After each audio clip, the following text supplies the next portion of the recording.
Amber Holloway had always viewed marriage the way she viewed legal contracts, carefully worded agreements built on obligations, expectations, and practical outcomes. Love, in her experience, was unreliable. It inspired promises people rarely kept and sacrifices that often went unnoticed. So when her father's struggling construction company faced collapse and the influential Ashford family proposed an arrangement between her and Benedict Ashford, she accepted with clear eyes and a calm mind. The marriage contract was simple. 3 years. Public appearances. Shared residences when necessary. Complete freedom regarding personal feelings. At the end of 3 years, either party could walk away without complication. To Amber, it seemed perfect. To Benedict, it was both a miracle and a torment. On the morning of their wedding, Amber stood before the mirror fastening pearl earrings while her best friend Lydia paced behind her. "You're remarkably calm," Lydia said. Amber smiled faintly. "I'm signing paperwork in an expensive dress." Lydia laughed. "Most brides aren't this detached. Most brides think they're marrying for love." Meanwhile, in another wing of the estate, Benedict adjusted his cufflinks with hands that were far less steady than they appeared. His younger brother Nathan leaned against the doorway. "You look like you're about to face a firing squad." Benedict glanced up. "Maybe I am." Nathan studied him carefully. "You could still tell her." Benedict immediately shook his head. "No, you've loved her for 7 years. "Exactly." Nathan sighed. "One day that secret is going to destroy you." Benedict looked toward the window where guests were gathering beneath white canopies. "Maybe. But not today." The ceremony itself was elegant and restrained. Amber stood beside Benedict before hundreds of guests. She noticed his composure, his impeccable manners, his careful attention whenever she moved. She assumed he was simply dedicated to maintaining appearances. She never considered another explanation. The first months of marriage settled into an unexpectedly comfortable rhythm. Benedict never crossed boundaries. He never demanded affection. He never treated her like property. He provided support whenever needed while maintaining respectful distance. Sometimes his consideration irritated her. She preferred straightforward transactions, and his quiet kindness complicated things. One rainy evening she returned home after a disastrous meeting involving her father's company. She entered their penthouse exhausted and furious. Benedict happened to be in the kitchen preparing coffee. "Bad day?" he asked. "The worst." "Want to talk about it?" "Not particularly." He nodded. "Fair enough." She expected him to leave. Instead, he slid a mug toward her. "Then drink this and complain about something unrelated." She blinked. "What?" "The weather. Traffic. Modern architecture. Anything." For the first time that day, Amber laughed. It caught both of them by surprise. Benedict smiled quietly. He would later replay that laugh in his memory for weeks. As months became a year, Amber gradually noticed strange details. Benedict remembered insignificant comments she had made long ago. He knew her favorite tea despite her never mentioning it during marriage. He purchased books she had wanted before she realized they were available. Once, during a charity gala, a reporter asked how they met. Amber hesitated. Benedict smoothly answered with a harmless story. Later she frowned. "You seemed very prepared." "I suppose. Almost like you'd rehearsed it." "Maybe I did." She laughed and thought nothing of it. Benedict spent that evening staring at city lights, silently recalling the first time he had seen her. 7 years earlier she had been standing in a university courtyard arguing passionately with a professor. Everyone else had been intimidated. Benedict had been fascinated. He remembered every detail. The wind lifting strands of her hair. The determination in her voice. The way she defended a classmate who had been unfairly accused of cheating. He remembered falling in love before she even knew his name. He remembered learning she was dating someone else. Remembered watching from a distance. Remembered years of failed attempts to forget her. The arranged marriage opportunity had appeared unexpectedly through family negotiations. Benedict had seized it despite knowing it was selfish. He told himself 3 years beside her would be enough. He was wrong. During their second year, life became more complicated. Amber's father suffered a stroke. Hospital visits consumed her days. Fear stripped away her usual composure. One night she sat alone outside the intensive care unit staring blankly at vending machines. Benedict found her there after midnight. "You should go home," she said. "You've been here since morning." "So have you." "I'm fine." "Amber." Something in his voice broke through her defenses. She covered her face. "I don't know what to do." He sat beside her. "Yes, you do. No, you're exhausted. You're scared.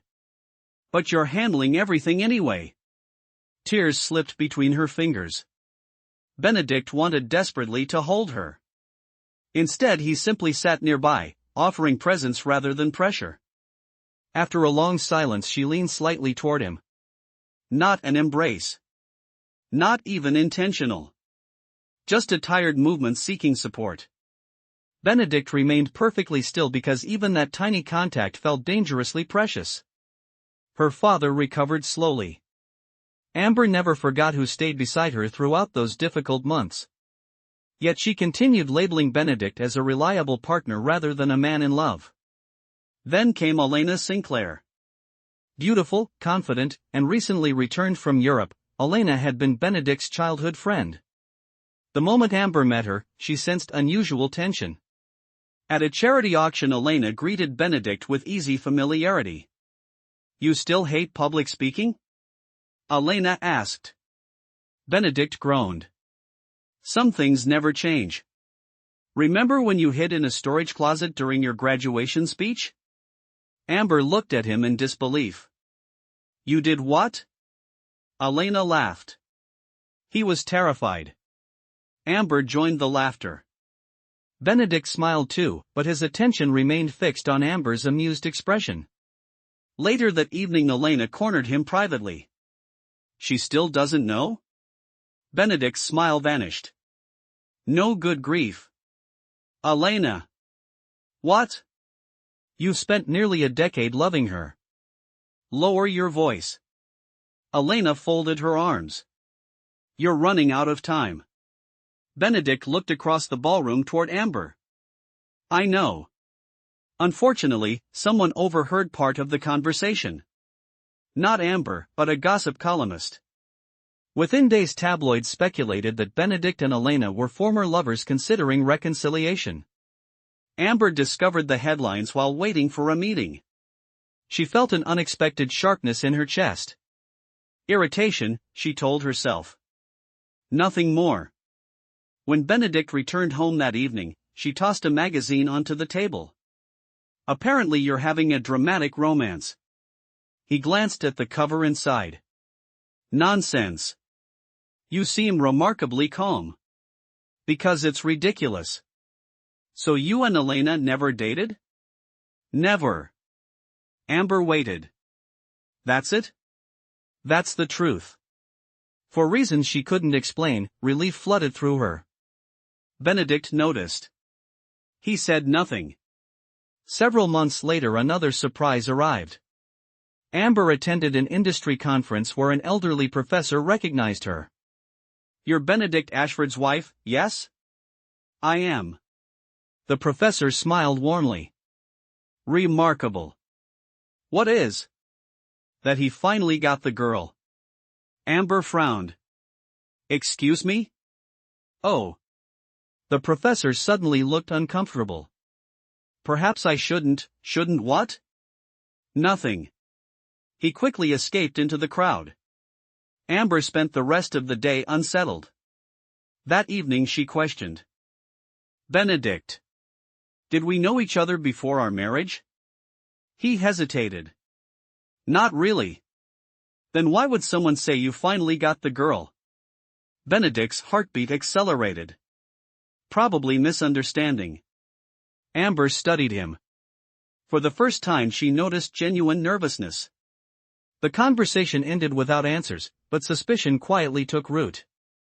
As the third year approached, new challenges emerged. A powerful rival businessman named Victor Kane launched a hostile campaign against the Ashford family. Lawsuits appeared. Investors withdrew. Rumors spread. Benedict became consumed by damage control. For weeks he barely slept. Amber watched him deteriorate. One night she found him alone in his office staring at financial reports. His tie hung loose. Dark circles shadowed his eyes. "When did you last eat?" she asked. "Can't remember." She disappeared and returned 20 minutes later carrying takeout containers. Benedict blinked. "You brought dinner? Don't sound so shocked. You hate cooking." "This isn't cooking.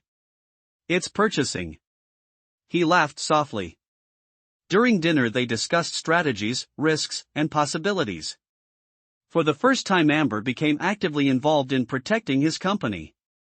Not because the contract required it. Because she cared. Neither of them acknowledged that fact aloud.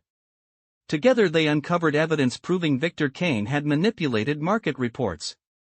The confrontation that followed was explosive.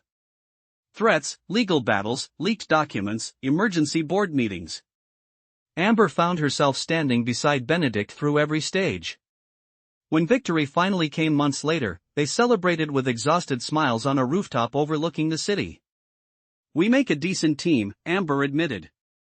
Benedict looked at her for a long moment. "The best." She held his gaze slightly longer than necessary. Something dangerous and unfamiliar stirred between them. Then reality returned. 3 years. The contract expiration date was approaching. The thought haunted Benedict constantly. It haunted Amber too, though she refused to examine why. 3 months before expiration, Amber accidentally discovered a locked drawer in Benedict's study had been left open. She had entered searching for a document. Inside lay old photographs. Newspaper clippings. Event programs. University newsletters. Every item somehow connected to her. Her pulse quickened. She picked up a photograph taken years before their marriage. She was visible in the background of a university event. Benedict stood far away, looking directly at her. Another photo. Another event. Another moment. Always her. Always him somewhere nearby. Then she found a worn notebook. Her hands trembled as she opened it. Inside were dated entries spanning years. Not obsessive. Not disturbing. Simply honest. Painfully honest. Today she smiled at a child outside the library. "I spent 20 minutes pretending to read because I didn't want to leave." Another entry. "She got promoted. I celebrated alone because I had no right to celebrate with her." Another. "She's engaged. I hope he deserves her." Another. "The arrangement proposal came today. I accepted before they finished speaking." Amber stared at the page. The room seemed strangely silent. Suddenly 7 years of unexplained details rearranged themselves into a completely different picture. Benedict knew her favorite tea because he had been paying attention long before marriage. He remembered comments she forgot making because he treasured every conversation. He had orchestrated nothing maliciously, yet he had absolutely wanted this marriage. He had wanted her. The realization struck with overwhelming force. At that exact moment she heard the apartment door open. Benedict had come home early. Amber stood frozen beside the notebook as his footsteps approached the study. A second later he appeared in the doorway. Their eyes met. He saw the open drawer. Saw the notebook in her hands. Saw understanding spreading across her face. Every trace of color drained from his own. Neither spoke. The silence stretched endlessly between them. Then Amber finally whispered, 7 years? Benedict closed his eyes. And that was the moment everything changed. Benedict stood motionless in the doorway as if any movement might shatter the fragile balance holding the room together. For years he had imagined this moment in countless ways. Sometimes Amber discovered the truth and laughed. Sometimes she was furious. Sometimes she quietly walked away. Never, in any version, had he managed to find the right words. Now reality had arrived, and he found himself speechless. Amber slowly lowered the notebook. Her heart was pounding so hard she could hear it. 7 years, she repeated. Benedict opened his eyes. Yes. The answer was simple. There was no excuse hidden inside it, no attempt to soften it. Just truth. Amber swallowed. You followed me? No, his voice came quickly. Not like that. He stepped into the room. Most of those events were public. Sometimes we happened to be in the same places. Sometimes I made excuses to attend events where I knew you'd be. Amber looked back at the photographs. Why? The question sounded absurd even as she asked it. She already knew the answer. Benedict gave a faint, tired smile. You know why. The room felt suddenly too small. Amber turned away and walked toward the window. Below them the city glowed beneath the evening sky. People moved through illuminated streets without any awareness that her entire understanding of the last 3 years had just collapsed. You should have told me. I know. At the beginning. I know. Before we got married. I know. The lack of argument frustrated her more than denial would have. She spun around. Then why didn't you? Benedict looked at her for several seconds. Because I was afraid. She blinked. Afraid? You said yes to the arrangement. He laughed once, bitterly. I was terrified that if I told you the truth, you'd immediately say no. Amber opened her mouth, then closed it again. He continued quietly. The contract gave me 3 years with you. It was selfish, but I convinced myself that was enough. His gaze dropped briefly toward the floor. It wasn't. The honesty landed harder than any dramatic declaration could have. For a long moment neither spoke. Then Amber asked the question that truly mattered. What happens now? Benedict looked directly at her. That depends entirely on you. The contract ends in 3 months. I know. And if I decide to leave? A shadow crossed his face, gone almost instantly. Then I'll help make the transition as easy as possible. Just like that? No, his voice became rough. Not just like that. Silence returned. Amber had expected anger. Resentment. Desperation. Instead she found something far more unsettling, acceptance. Benedict was prepared to lose her if that was what she wanted. The realization followed her long after she left the study. That night neither of them slept much. The following morning Amber woke unusually early. The apartment felt different now. Every memory had acquired new meaning. Benedict bringing coffee after difficult meetings. Benedict remembering insignificant details. Benedict sitting beside her outside the hospital. Benedict quietly supporting her ambitions without asking for recognition. She had interpreted those moments as kindness. Now she saw the devotion hidden underneath them. By lunchtime she was so distracted that Lydia finally noticed. You're staring at your salad like it owes you money. Amber exhaled. I found out something about Benedict. Lydia immediately leaned forward. Good something or bad something? Amber hesitated. Complicated something. An hour later they sat in a quiet cafe while Amber explained everything. Lydia listened without interrupting. When the story ended, she simply stared. 7 years? Apparently. And you had absolutely no idea? None. Lydia shook her head. That man deserves an award. For what? Patience. Amber rolled her eyes. Lydia continued. What are you feeling? I don't know. That's not true. Amber looked down at her coffee. I feel guilty. Why? Because I've spent 3 years assuming this marriage meant less to him than it did. Lydia nearly choked on her drink. Amber. What? You realize that's not the real issue here, right? Amber frowned. Then what is? Lydia studied her carefully. The real issue is that you're talking about his feelings. Not yours. The words lingered long after lunch ended. During the following weeks, Amber found herself observing Benedict differently. Once she would have overlooked small details. Now she noticed everything. The way his eyes instinctively searched for her whenever they entered crowded rooms.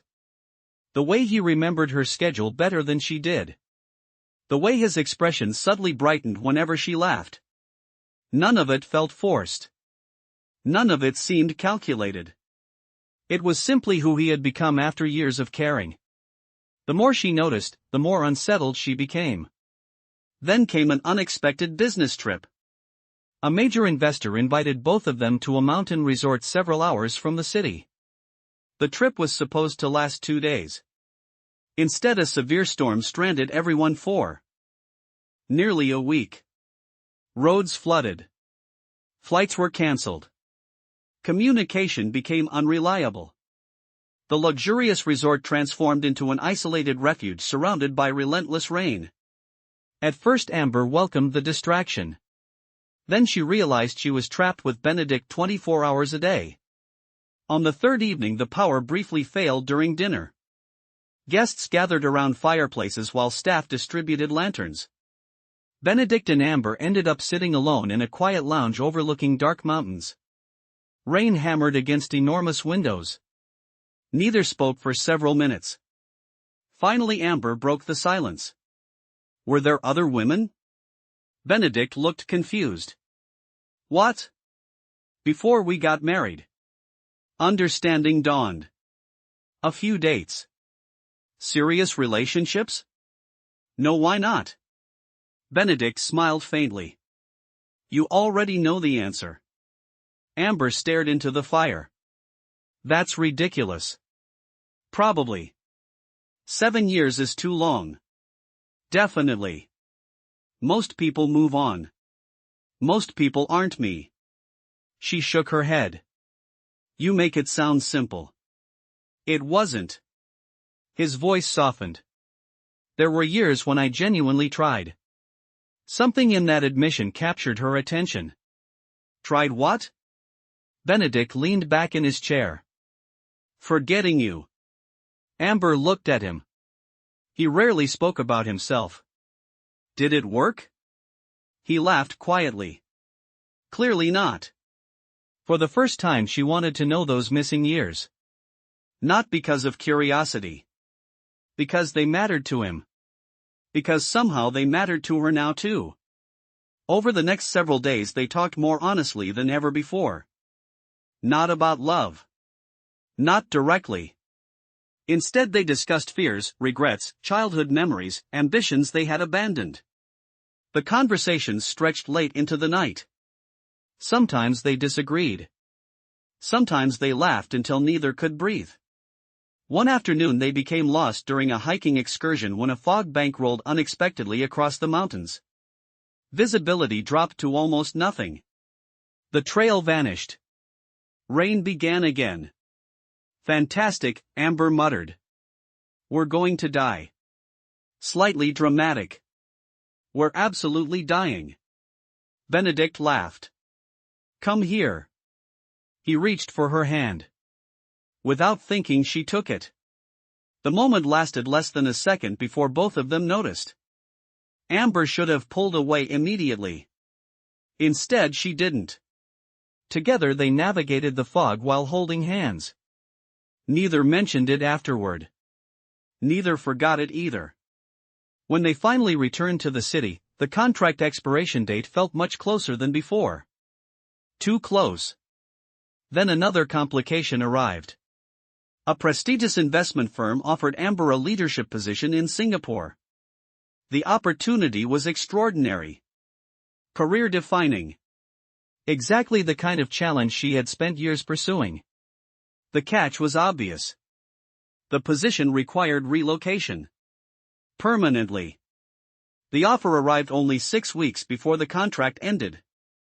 Everyone expected her to accept. Her father encouraged it. Lydia encouraged it. Industry leaders called personally to congratulate her. Yet instead of excitement, Amber felt strangely conflicted. One evening she found Benedict working on financial reports. "I got the Singapore offer." He immediately looked up. "That's incredible." "You think so?" "Of course." "You don't seem surprised." Benedict smiled. "You've been on their radar for years." Amber sat across from him. "You think I should take it?" The question escaped before she could stop herself. Benedict became very still. He understood what she was truly asking. Not career advice. Something else. Something much harder. Nevertheless, he answered carefully. "I think you've earned the right to choose whatever future makes you happiest." Amber looked away. That wasn't the answer she wanted.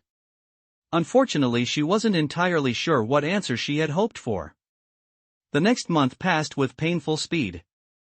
30 days. 20. 15. 10. Every morning brought the contract's expiration closer. Tension quietly settled between them. Neither acknowledged it. Then, 5 days before the deadline, disaster struck. Amber's father collapsed again. This time the situation was far more serious. Emergency surgery became necessary. The procedure carried significant risk. Amber spent 36 hours at the hospital. Benedict remained nearby the entire time. Not hovering. Not intruding. Simply there whenever needed. At 3 a.m, a surgeon finally emerged. The operation was successful. Relief crashed through Amber so suddenly that her knees nearly gave out. Benedict caught her before she fell. For several seconds she remained in his arms.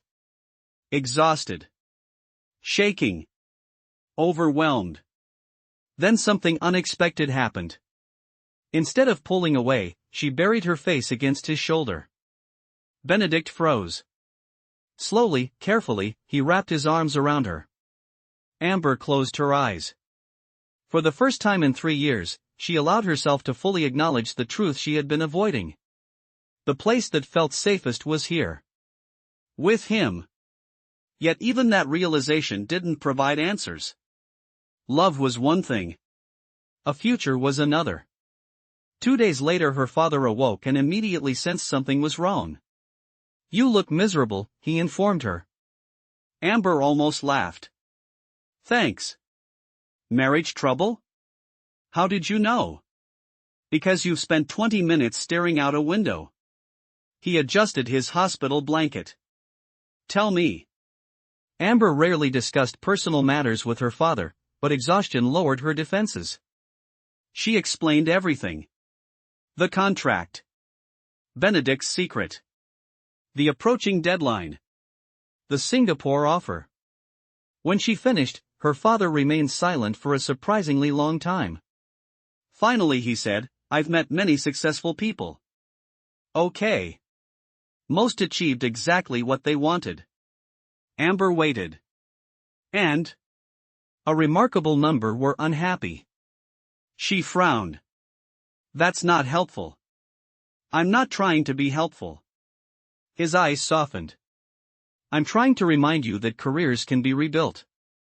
Opportunities return. Some don't." "True."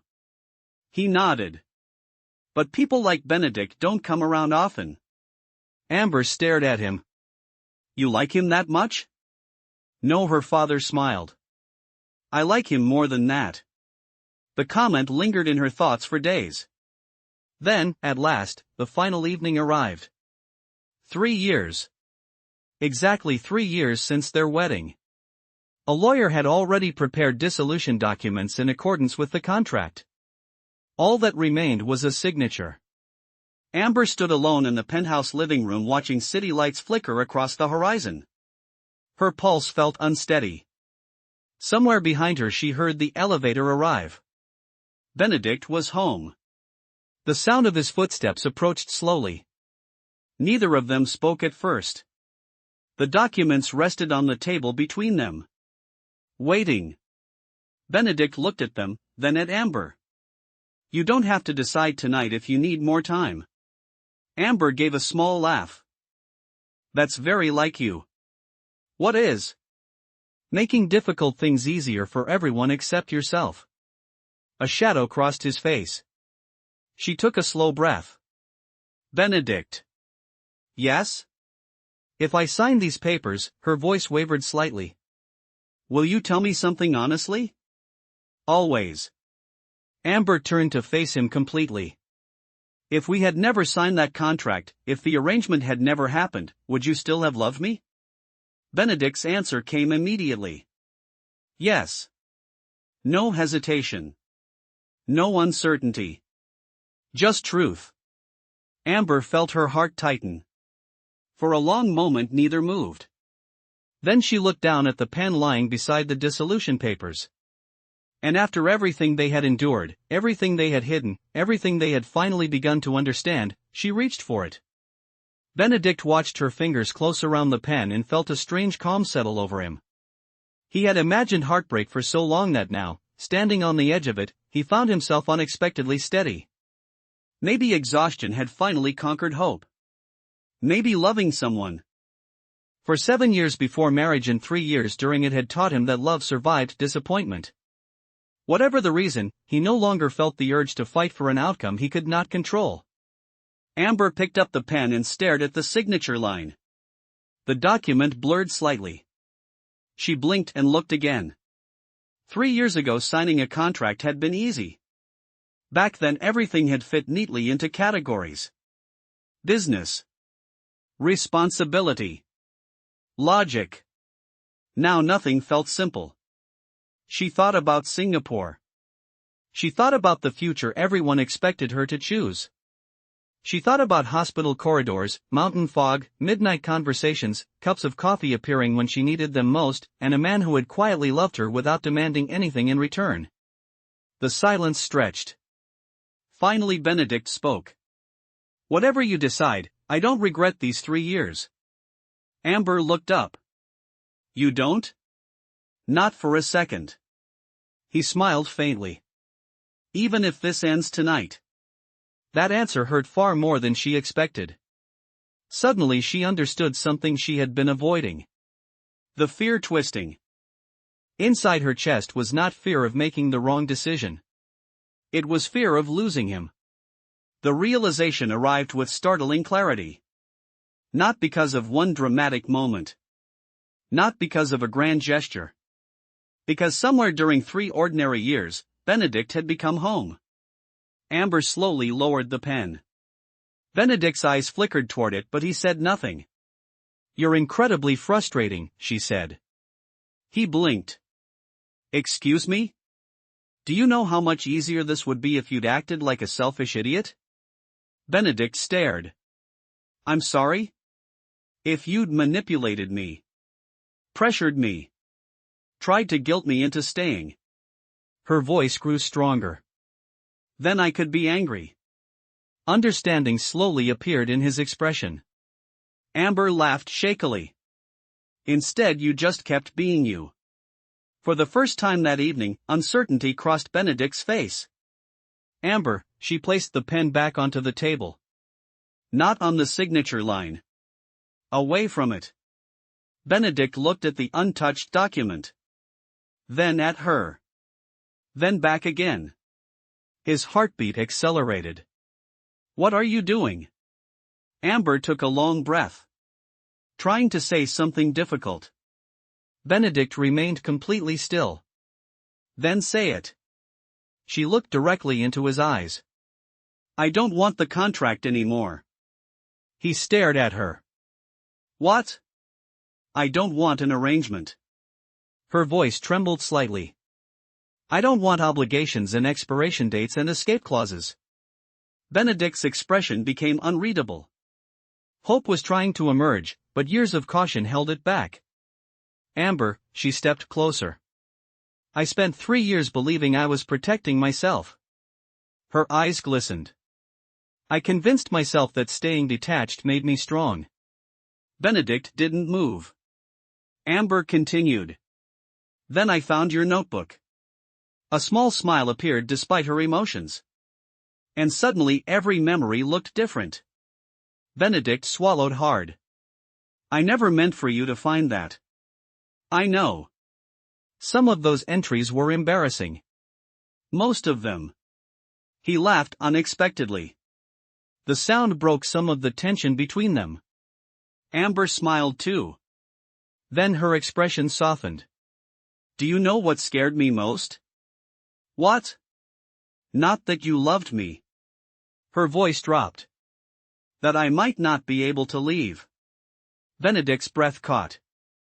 Amber, I accepted the Singapore offer in my head 100 times. She shook her head. Every version felt wrong. For several seconds neither spoke. Then Benedict asked the question he had spent years avoiding. Why? Amber laughed softly through tears.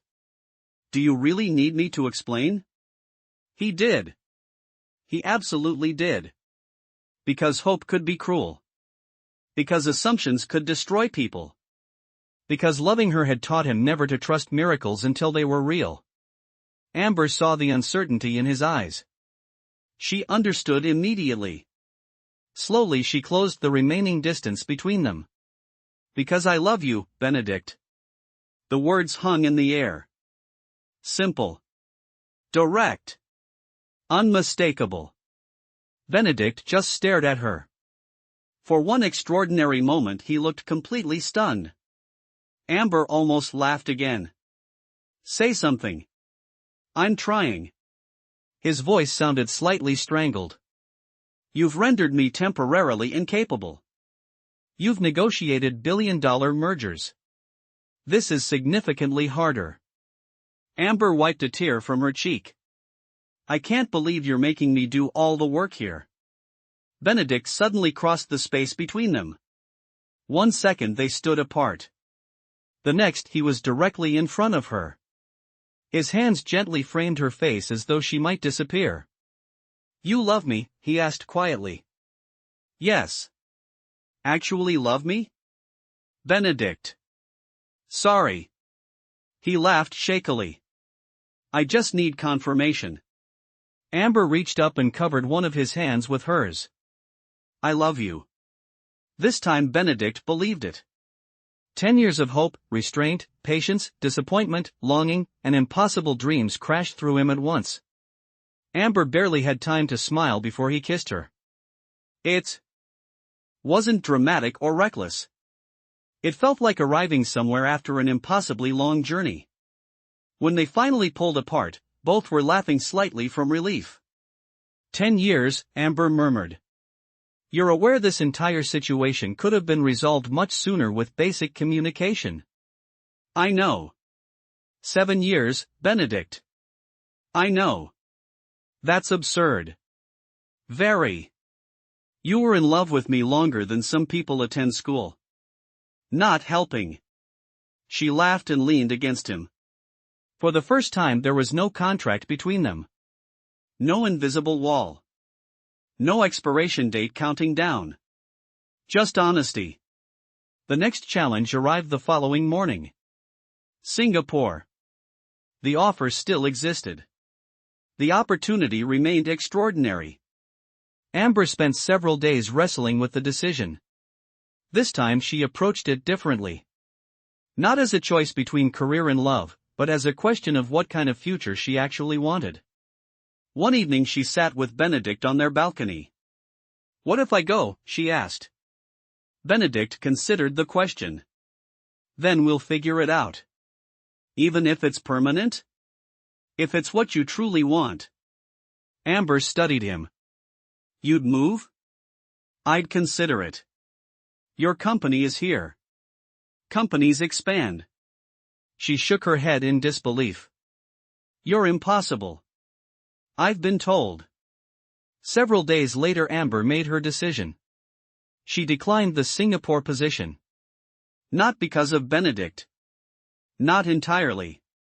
During weeks of reflection, she had realized something surprising. The offer represented the version of success she had wanted years ago. Her priorities had changed. Her ambitions hadn't disappeared, but they had evolved. For the first time, she was choosing a future rather than chasing an achievement. The months that followed felt strangely new despite involving the same people and places.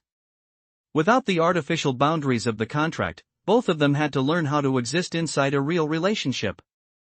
It was not always graceful. Benedict occasionally became overprotective. Amber occasionally struggled with vulnerability. They argued about work schedules, vacation plans, and whose turn it was to choose movies. They discovered irritating habits previously hidden behind polite distance. Benedict left files everywhere. Amber stole blankets in her sleep. Real love, they discovered, involved far less perfection than fantasy. 1 year later, Nathan married a sharp-witted journalist who regularly defeated him in arguments. Elena launched a successful international non-profit organization. Amber's father recovered enough to return to consulting work. Life moved forward. Then came another surprise. Benedict returned home one evening to find Amber sitting in the living room staring at a small white object. "What's wrong?" he immediately asked. Amber looked up. "Nothing." "Then why are you looking at me like that?" She held up the object. Benedict frowned. Then his eyes widened. "Oh. Yes. Oh." Amber laughed. "You're handling this remarkably well." "I'm processing." "Clearly." Benedict sat down very carefully.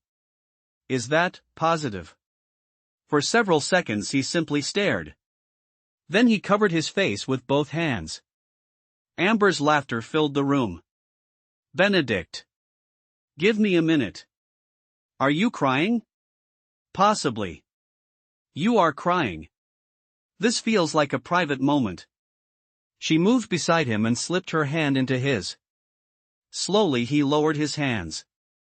His eyes were suspiciously bright. "We're having a baby?" Amber smiled. "Looks that way." Benedict looked simultaneously overwhelmed and delighted. "I don't know what to do." "Neither do I."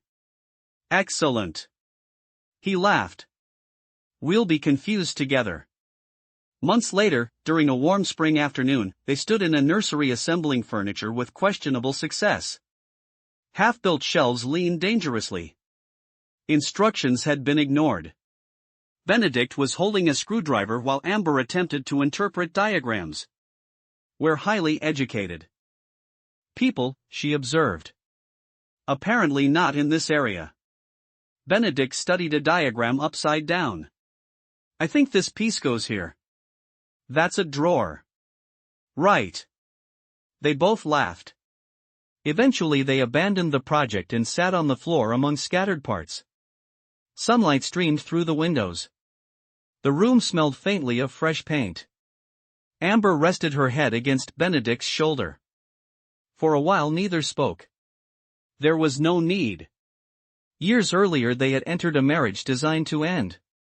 A carefully structured agreement built around emotional distance and predetermined separation. Neither could have predicted this moment.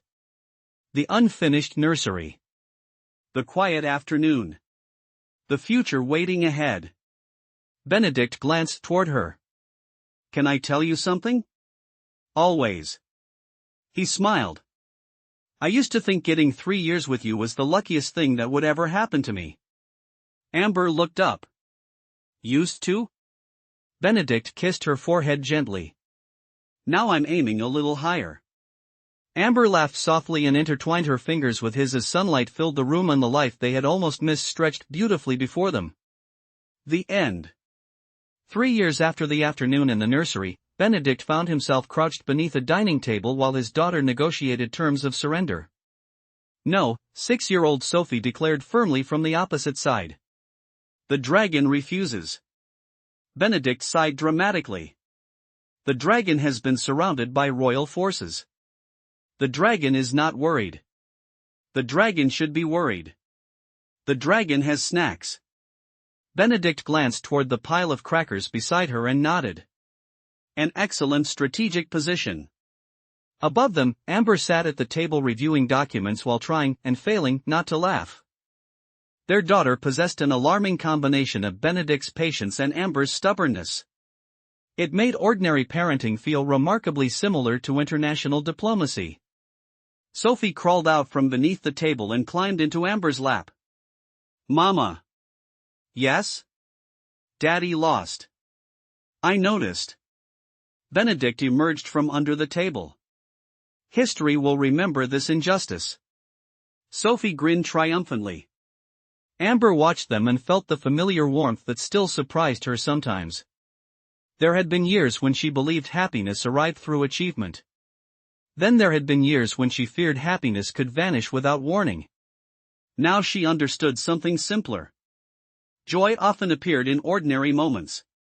Breakfast conversations. Shared glances. Family traditions. The accumulated weight of small memories. Life remained complicated, of course. Success had not eliminated challenges. Amber had eventually launched her own consulting firm. Benedict expanded his company internationally. Their schedules were demanding. Their responsibilities multiplied. Yet somehow they had become better partners with time. Not because conflict disappeared. Because they learned how to navigate it. That lesson became especially important several months later when an unexpected opportunity arrived. Amber received an invitation to lead a major economic development project spanning multiple countries across Southeast Asia. It was prestigious. Ambitious. Exactly the sort of challenge younger Amber would have accepted without hesitation. The project required 18 months of extensive travel. 25-year-old Amber would have packed immediately. 38-year-old Amber stared at the proposal for 3 days. On the fourth evening, Benedict found her sitting on the balcony after midnight. You're doing the thing again. Amber looked up. What thing? Thinking so hard you're forgetting to blink. She smiled faintly. Maybe. Benedict sat beside her. The project? The project. You want it. I do. Then what's the problem? Amber looked toward the city lights. I'm not sure I want the version of it they're offering. Benedict remained quiet. He knew her well enough not to interrupt. 10 years ago I would have measured success differently. Amber folded her arms. Now every option feels more complicated. Because more things matter. Exactly. Benedict nodded. That's not necessarily a bad thing. She leaned her head against his shoulder. I know. For what it's worth, he added, you've spent most of your career helping other people build flexible solutions. Amber looked at him. Meaning? Maybe stop assuming this opportunity comes in only one shape. The next morning Amber contacted the organization and proposed an alternative structure. Shared leadership. Strategic travel instead of permanent relocation. Greater local authority. Less bureaucracy. She fully expected rejection. Instead, negotiations began. 2 months later, a revised agreement emerged. Different from the original. Better, in many ways.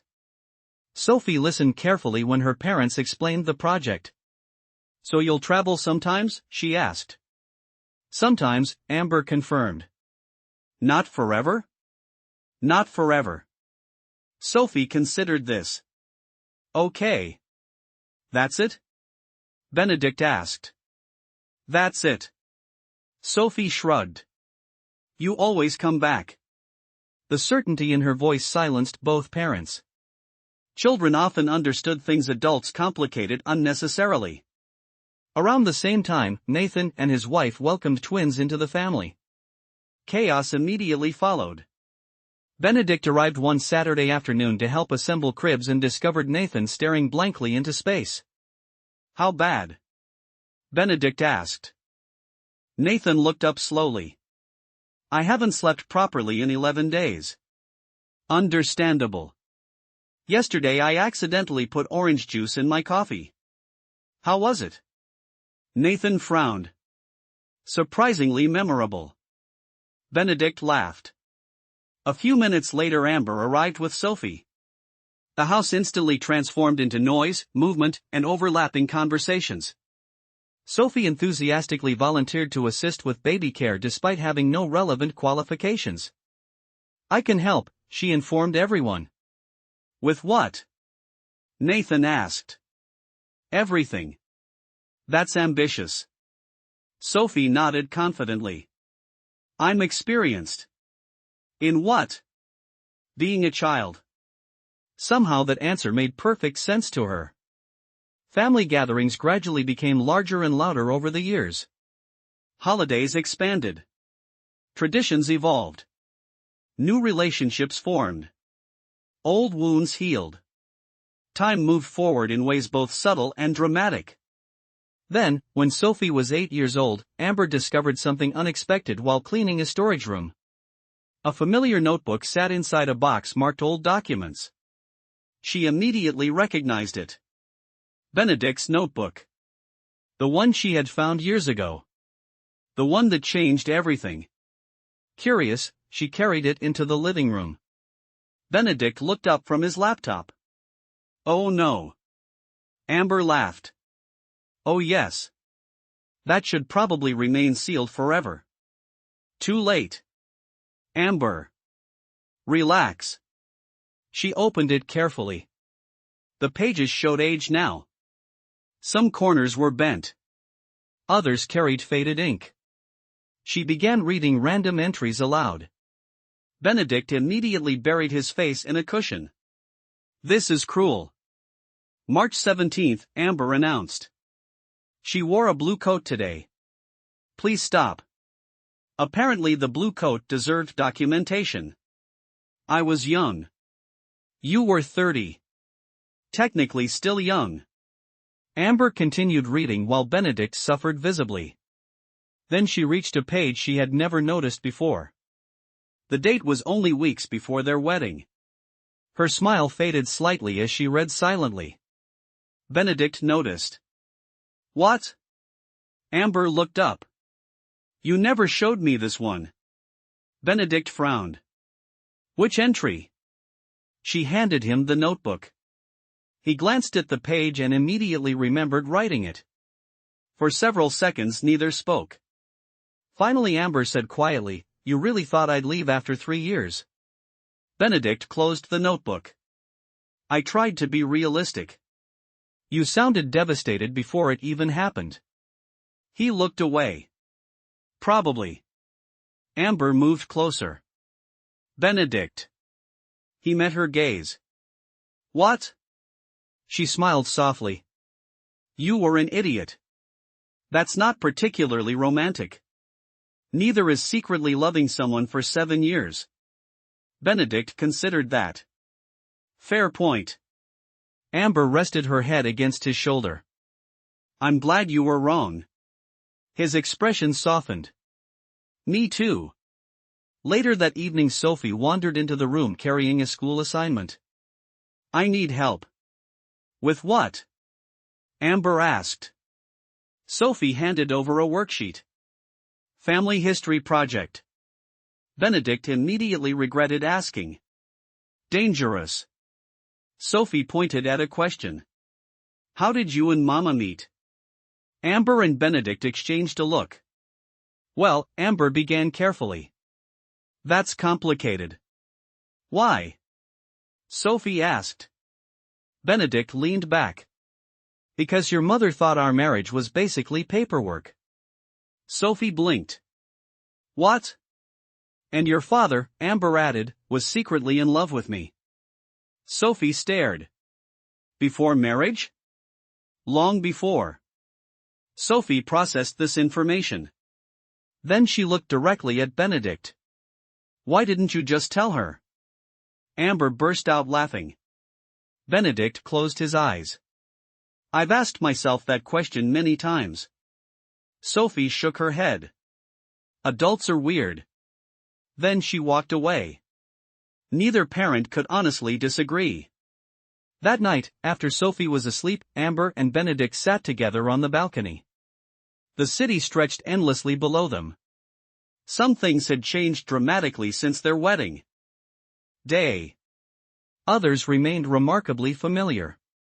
Benedict still brought her coffee. Amber still stole blankets. They still disagreed about movie choices. They still occasionally found themselves talking long after midnight. Do you ever think about the contract? Amber asked. Benedict smiled. Sometimes. What do you think? He considered the question carefully.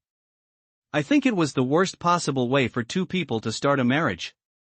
Amber nodded. Agreed. And somehow it still led us here. Also true. Benedict slipped his hand into hers. Life is strange. Amber looked out across the lights of the city they had built their lives around.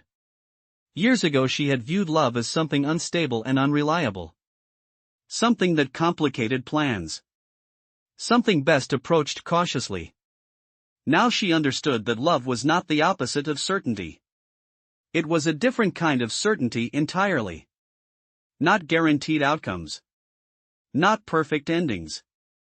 Simply the quiet confidence that someone would remain beside you through whatever came next. Below them traffic moved through glowing streets. Above them stars appeared between scattered clouds. Beside her sat the man she had nearly walked away from. The man who had waited years without knowing whether hope would ever be rewarded. The man who still looked at her exactly the same way. Amber squeezed his hand. Benedict squeezed back. And together they watched the city shine into the night, grateful that a marriage designed to end had become the beginning of everything that mattered. The recordings became a family treasure. At first they were intended simply as a way to preserve memories, but over time they evolved into something much larger. Every birthday, holiday, and reunion seemed to produce another video. New questions appeared. New stories emerged. Children who had once sat on the floor listening eventually grew into adults bringing their own children to hear the same stories again. Somehow the tale of the arranged marriage became family mythology. Details grew exaggerated with each retelling. According to one version told by a particularly imaginative great-grandson, Benedict had crossed oceans, fought criminals, and defeated rival suitors before winning Amber's heart. According to another version, Amber had spent years disguised as a secret agent. Neither account was remotely accurate. Neither stopped spreading. We become legends, Amber informed Benedict one afternoon. Poorly researched legends, Benedict replied. By then they had entered a quieter season of life. Their schedules revolved less around meetings and obligations and more around visits, family dinners, and long conversations. The urgency that once governed their days had gradually faded. In its place came perspective. One spring morning they visited the city where they had first lived after their wedding. The skyline had changed. New buildings stood where old ones once existed. Entire neighborhoods felt unfamiliar. Yet some places remained surprisingly untouched. They found the cafe where Amber used to meet Lydia for lunch. The owner had changed. The furniture was different. But the smell of coffee remained exactly the same. This feels strange, Amber admitted. Benedict nodded. Like visiting someone else's memories. They sat by the window and watched people hurry along the street. Young professionals carried laptops and coffee cups. Students laughed outside bookstores. Couples argued about directions. Life continued exactly as it always had. Watching them, Amber suddenly remembered something. Do you know what I used to think? Benedict looked up. What? I thought happiness happened later. He smiled. Later than what? Whatever stage I was in at the time. She stirred her coffee thoughtfully. When I was younger, I thought I'd be happy after the next promotion. Then after the next achievement. Then after the next goal. Benedict listened quietly. And? Amber looked out the window. Turns out happiness was happening while I was making plans. Benedict reached across the table and squeezed her hand. That's a good realization. Took me long enough. Some lessons do. After leaving the cafe, they wandered through familiar streets. Eventually they arrived near the university where Amber and Benedict had first crossed paths all those years ago. Students filled the campus. Conversations drifted across courtyards. Somewhere nearby, music played from an open window. Amber stopped beside a tree-lined walkway. It was here. Benedict immediately knew what she meant. The argument? The argument. He laughed. You were terrifying. Amber looked offended. I was defending someone. You were dismantling a professor in front of 200 people. He was wrong. He was very wrong. They stood quietly for a moment. Then Amber glanced at him. You really fell in love with me because of that? Benedict considered the question. Not exactly. No? That was just the moment I noticed you. Amber raised an eyebrow. And the moment you noticed me was while I was arguing. You say that like it's surprising. She laughed. Some things truly never changed. Later that evening they stayed at a small hotel overlooking the river. The room was simple but elegant. After dinner they sat on a balcony watching lights reflect across dark water. The city glowed beneath the night sky. It reminded them of countless evenings spent talking on balconies throughout their lives. Different cities. Different years. The same two people. Can I confess something? Benedict asked. Amber immediately looked suspicious. That depends. The first year of our marriage. He hesitated. I kept a spreadsheet. Amber stared at him. A spreadsheet? Yes. Why? Benedict looked mildly embarrassed. I was tracking your preferences.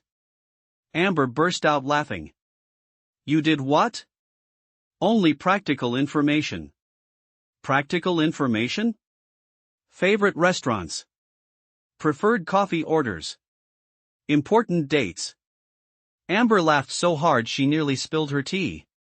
You created a database. That sounds worse when you say it out loud. Because it is worse. Benedict covered his face. I knew I shouldn't have mentioned this. A spreadsheet. She was still laughing. You're impossible. Probably. Do you still have it? Benedict hesitated. Amber's eyes widened. You still have it? Maybe. Benedict. For historical purposes. Amber laughed again. Even now, after decades together, he could still surprise her. The following year brought unexpected challenges. Age, as always, carried its own realities. Health became less predictable. Energy fluctuated. Some friends passed away. Others moved closer to family. The circle of familiar faces gradually changed. There were moments of sadness. Moments of reflection. Yet even those chapters contained unexpected beauty. One afternoon Amber and Benedict attended the memorial service of an old friend. Afterwards they walked slowly through a nearby park. Autumn leaves covered the pathways in shades of gold and red. Neither spoke for several minutes. Finally Amber said quietly, "Do you ever think about how quickly it all went?" Benedict understood immediately. Sometimes. Does it bother you? He looked up at the trees. Not as much as it used to. Amber waited. Why? Benedict smiled faintly. Because when I was younger, I measured life by how much time I wanted. He glanced at her. Now I measure it by how much I received. Amber felt emotion tighten her throat. They continued walking side by side. Years ago they would have filled the silence with plans. Now they understood that not every silence required words. Some simply needed company. The seasons continued turning. Family continued growing. New babies arrived. New careers began. New love stories emerged. At one family gathering, a teenage great-granddaughter nervously introduced her first serious boyfriend. The poor young man arrived visibly terrified. Benedict immediately recognized the expression. "I know that look," he whispered to Amber. "You should. I wore it for years." During dinner, the teenager asked how Benedict had managed to pursue Amber. The entire family immediately became interested. Benedict looked around the table. Dozens of faces watched expectantly. Children, grandchildren, great-grandchildren. An audience decades in the making. Finally he said, "Honestly?" "Yes," everyone replied. Benedict smiled. "I mostly had no idea what I was doing." The room erupted in laughter. "That's not advice," Amber informed him. "It's the truth." "Fair enough." Then he looked toward the nervous young man sitting beside his great-granddaughter. "For what it's worth, nobody knows exactly what they're doing." The teenager seemed relieved. "Really?" "Really." Benedict nodded. "The important thing is caring enough to keep trying." Later that night, after everyone had gone home, Amber and Benedict sat together on the porch. Crickets filled the air with quiet music. Stars stretched endlessly overhead. The house behind them had finally grown silent. "You gave relationship advice today," Amber observed. "A dangerous development." "Very." Benedict smiled. "Think anyone listened?" Amber leaned against him. "Maybe." For a while they simply watched the night. Then Amber spoke softly. "If you could talk to yourself on our wedding day, what would you say?" Benedict thought about it for a long time. "I'd tell him to relax." Amber laughed. "Good advice." "You?" She smiled thoughtfully. "I'd tell myself that certainty is overrated." Benedict turned toward her. Amber continued, "I'd tell her that some risks are worth taking." He reached for her hand. "That's good advice too."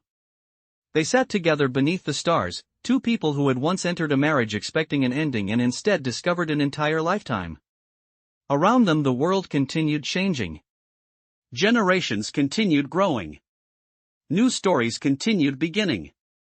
Yet their own story remained exactly where it belonged, not trapped in the past, not frozen in memory, but alive within every life it had touched. And as the night deepened around them, Amber rested her head on Benedict's shoulder, and together they listened to the quiet sounds of a life that had become far more beautiful than either of them had ever dared imagine when it all began.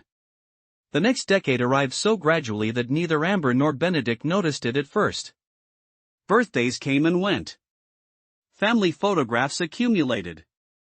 Holiday traditions expanded. Children who once needed help tying their shoes suddenly discussed careers, mortgages, and wedding plans. Time continued its patient work, turning moments into memories before anyone could stop it. One summer afternoon, during a particularly lively family reunion, Sophie stood in the middle of the garden watching four generations interact at once. Great-grandchildren chased each other through sprinklers. Grandchildren debated board games beneath a tent. Adults carried trays of food between tables. Somewhere nearby, someone was unsuccessfully teaching a toddler how to throw a frisbee. The entire scene felt wonderfully chaotic. Sophie eventually found her parents sitting together beneath a large oak tree. Benedict was reading. Amber was pretending to read while actually people watching. "There you are," Sophie said. "We've been looking for you." Benedict glanced up. "That sounds ominous." "Relax." Sophie sat beside them. "I just wanted to ask something." Amber smiled. "Go ahead." Sophie hesitated. Then she said, "When you look back, what was the happiest year?"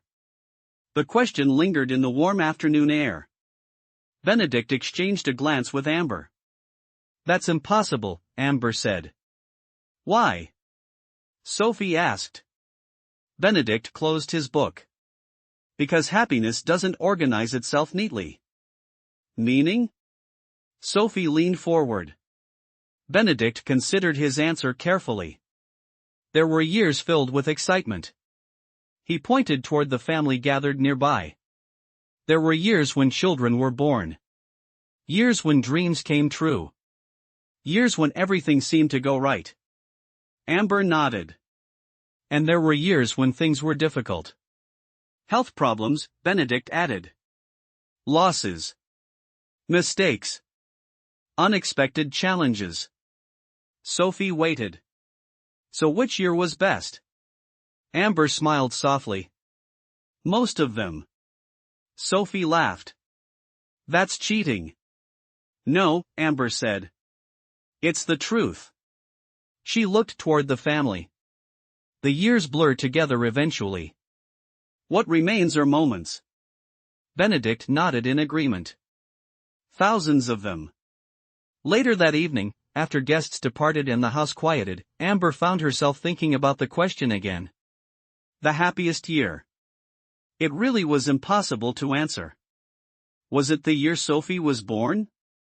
The year she first admitted she loved Benedict? The year they traveled through Europe? The year their first grandchild arrived? Life wasn't a competition between chapters. It was a collection. Every season contributed something. Even the difficult ones. Especially the difficult ones. Several months later, while sorting through old files, Amber discovered something unexpected tucked inside a drawer. It was the original contract. The actual contract. The same document that had once defined their marriage. The paper had yellowed slightly with age. The signatures remained perfectly visible. For a long moment she simply stared at it. Then she carried it downstairs. Benedict looked up from the sofa. What have you got there? Amber held up the document. Benedict immediately recognized it. Oh. Oh, indeed. I haven't seen that in years. Amber sat beside him and unfolded the pages. Together they reread the agreement. 3 years.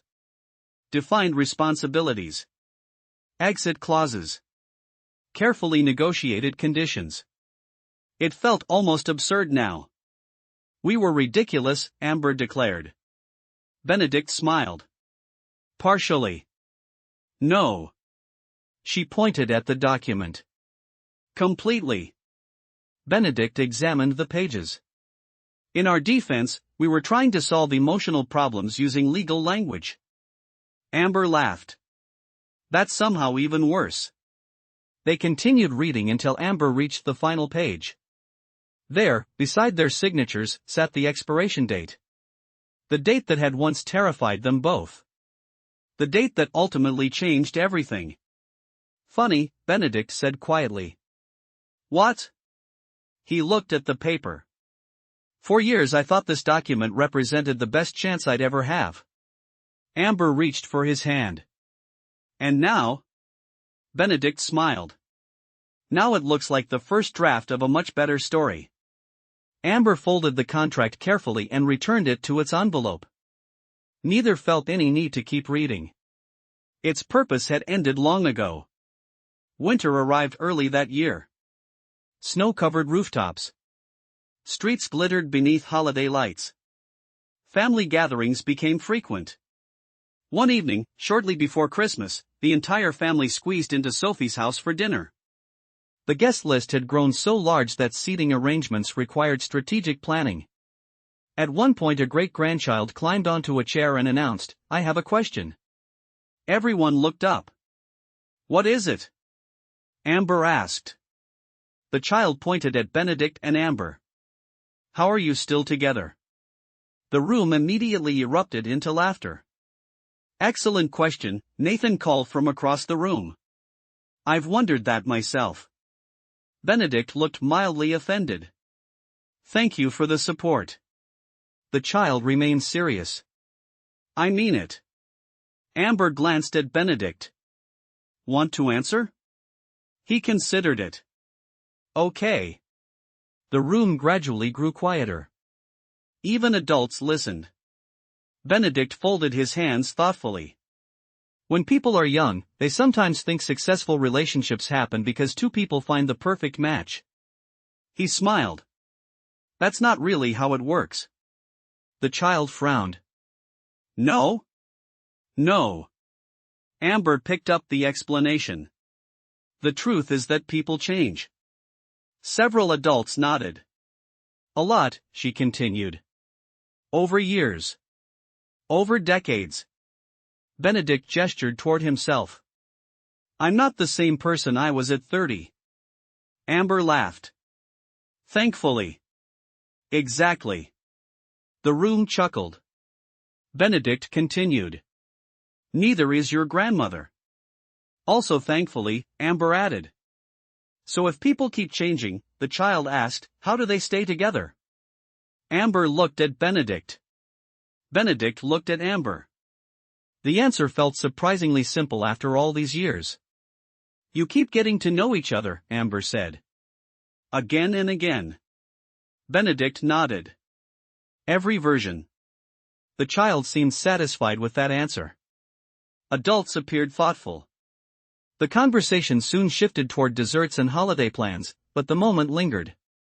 Later, after everyone had gone home, Amber mentioned it while helping Benedict wash dishes. That was a good answer. Benedict smiled. It was your answer too. True. He dried a plate and placed it on the rack. Besides, it's accurate. Amber nodded. It was accurate. Love had never been a destination they reached once and permanently. It had been a series of introductions. Meeting each new version of each other across decades. Learning. Adapting. Choosing again. Spring eventually returned. Then summer. Then autumn. Life continued unfolding in familiar, beautiful ways. One afternoon, many years later, Amber and Benedict visited the lake where they had once taken Sophie camping as a child. The shoreline looked smaller now. Or perhaps they simply looked larger compared to their memories. They sat on a wooden bench overlooking calm water. Ducks drifted lazily across the surface. A gentle breeze carried the scent of pine trees. Neither spoke for a while. The silence felt comfortable. Finally Benedict said, "Do you know something?" Amber smiled. "Probably not. I never stopped being grateful." She turned toward him. "For what?" Benedict looked out across the lake. "For that night." Amber immediately knew which night he meant. The night she put down the pen. The night she chose not to sign. The night everything changed. "Me neither," she said softly. Benedict reached for her hand. Their fingers intertwined automatically, as naturally as breathing. Around them the world remained beautifully ordinary. Water moved against the shore. Birds called from distant trees. Sunlight danced across the lake. No dramatic music. No grand declarations.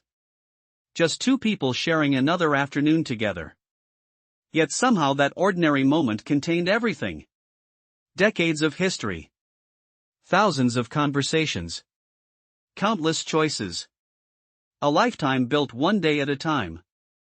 And as they sat side by side watching ripples spread across the water, Amber realized that the greatest love stories were not defined by beginnings or endings.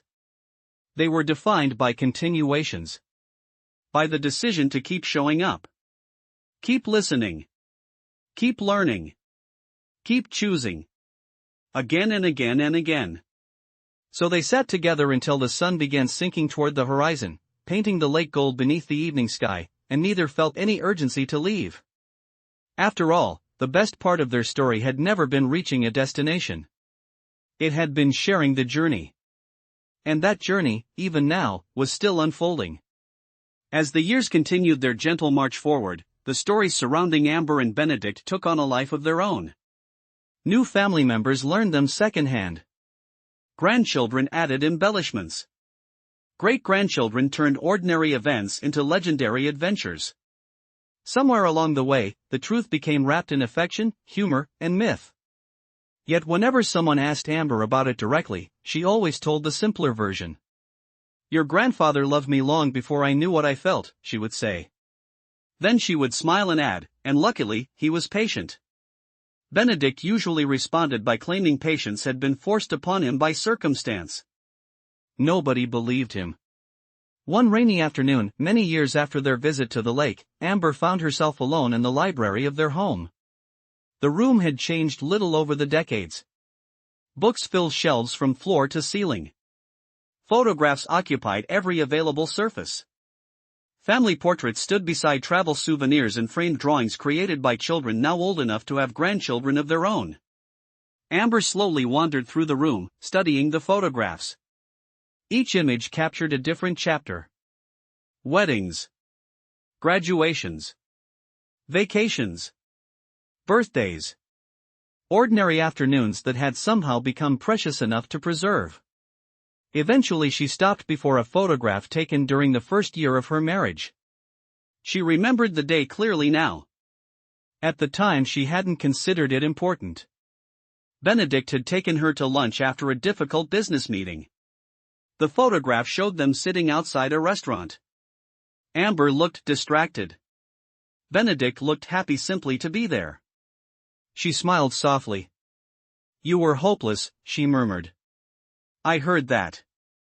Amber turned. Benedict stood in the doorway carrying 2 cups of tea. "How long have you been standing there?" "Long enough." He handed her a cup. "And for the record, I was not hopeless." Amber pointed toward the photograph. "Evidence suggests otherwise." Benedict studied it. "I look perfectly reasonable." "You look like a man who would have agreed if I'd asked for the moon." "Only if transportation could be arranged." Amber laughed. Even now, after all these years, their conversations slipped effortlessly into familiar rhythms. Some couples spent decades searching for ways to remain connected. Somehow they had stumbled into it naturally. Not because they never changed, but because they kept finding each other again. That autumn, the family organized a celebration for Amber and Benedict's 50th wedding anniversary. The event quickly grew larger than anyone intended. Relatives traveled from different countries. Old friends reappeared. Former colleagues sent messages. By the time the day arrived, the guest list had become enormous. Amber suspected she knew perhaps half the attendees. The celebration took place at a large estate surrounded by gardens. Long tables stretched beneath elegant canopies. Lights hung from trees. Music drifted across the grounds. It felt less like an anniversary party and more like a festival. At one point Sophie took the stage to deliver a speech. "I've spent most of my life watching these two," she began. "Which sounds sweet until you realize how strange they are." Laughter spread through the crowd. Benedict nodded. "Fair." Sophie smiled. "When I was younger, I thought every marriage looked like theirs." Her expression softened. "Later I realized how rare that actually is." The audience grew quieter. Not because they never argued. They absolutely argued. Amber laughed. Benedict looked offended. "Exaggeration." "Not at all," Sophie replied. More laughter followed. Then her voice became more emotional. What made them special wasn't perfection. It was consistency. She looked toward her parents. No matter what happened, they kept showing up for each other. For a moment nobody spoke. Then applause filled the garden. Amber glanced at Benedict. His eyes were suspiciously bright. "Don't start," she whispered. "I haven't done anything." "You're about to become emotional." "Possibly." "Control yourself." "No promises." The celebration continued late into the evening. Stories were shared. Toasts were made. Photographs were taken. Children ran between tables while adults reminisced about decades of memories. Eventually, after sunset painted the sky deep blue, the crowd encouraged Amber and Benedict to dance. Neither had intended to. Resistance proved impossible. So they found themselves standing together in the center of a softly illuminated garden while music floated through the night air. Around them stood generations of family members. Children. Grandchildren. Great-grandchildren. Friends spanning half a century. Yet somehow the moment felt strangely private. Benedict placed one hand on Amber's waist. Amber rested her hand against his shoulder. Slowly they began moving. 50 years, Benedict said quietly. Technically more. True. Amber smiled. You've been in love with me for longer than some countries have existed. Benedict laughed. That seems statistically unlikely. You understand the point. I do. They continued dancing. The music changed. The crowd blurred into the background. For a few minutes it felt remarkably similar to the night she chose not to sign the papers. Different setting. Different age. Same certainty. Same choice. When the song ended, applause erupted around them. Amber immediately looked embarrassed. Benedict appeared far too pleased with the attention. You're enjoying this, she accused. A little. Dangerous. Probably. Much later, after the guests departed and silence returned, Amber and Benedict walked alone through the empty gardens. Decorations swayed gently in the night breeze. The last staff members cleaned tables in the distance. Stars shimmered overhead. Good party, Benedict said. Very large party. We have a large family. Amber nodded. That's true. They continued walking slowly. Neither moved as quickly as they once had. Neither cared. The pace suited them now. Eventually they reached a quiet bench overlooking the gardens. Without discussing it, they sat down. For several minutes they simply listened to the sounds of the night. Then Benedict spoke. Do you remember what you asked me before the contract ended? Amber thought for a moment. Then she smiled. If you would have loved me anyway. Yes. Amber nodded. I remember. Benedict looked toward the stars. I've thought about that question a lot over the years. Why? He smiled. Because it was the first time I realized there might be hope. Amber reached for his hand. You should have had more confidence. I had 10 years of evidence suggesting otherwise. She laughed softly. Fair point. Silence settled again. Comfortable. Familiar. Earned. Finally Amber leaned against his shoulder. You know what I think? What? I think we got the better ending. Benedict turned toward her. Compared to what? Amber smiled. Compared to the story we expected. Benedict considered that. Then he nodded. Definitely. They sat together beneath the stars, surrounded by the quiet aftermath of a celebration 50 years in the making. Around them stretched the life they had built. Not the life either had planned. Not the life either had predicted. Something better. Something larger. Something real. And as the night deepened and the gardens grew still, Amber thought back. To the young woman who once believed marriage could be contained inside a contract. She wished she could tell that version of herself not to be afraid. She wished she could show her everything waiting ahead. The laughter. The family.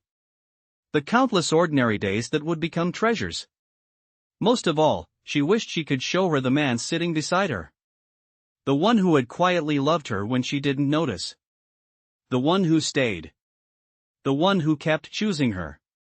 Again and again, year after year, through every version of life they encountered together. But perhaps it was better that she couldn't.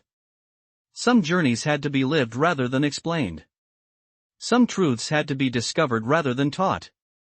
So instead she simply squeezed Benedict's hand. He squeezed back. And beneath a sky full of stars, surrounded by the echoes of 50 remarkable years, they sat together in contented silence, grateful for every choice that had led them there, and every moment that had followed the day a marriage designed to end became a love story that never truly did.